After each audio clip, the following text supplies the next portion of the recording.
What I understand now, after decades of personal development, is this. Growth does not begin with big goals. It begins with mental clarity. When you have lived in survival mode, your mind stays busy, alert, loud. It does not slow down just because the calendar changes. That's a learned response, not a personal failure. For a long time, I believed clarity would arrive someday.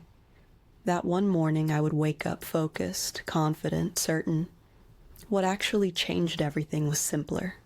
I stopped asking, what should my whole life look like? And started asking, what do I want right now? And what truly matters to me? That question created breathing room, and breathing room created movement. That is why I created 15 Minutes to Thrive. This guide does not tell you what your goals should be. It asks the right questions.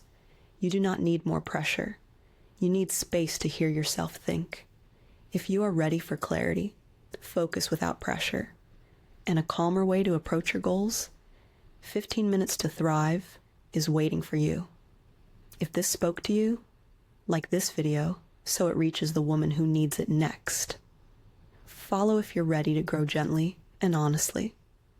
Share this with your younger self or someone who needs the reminder. You're not alone anymore. Let's grow together. Love and peace.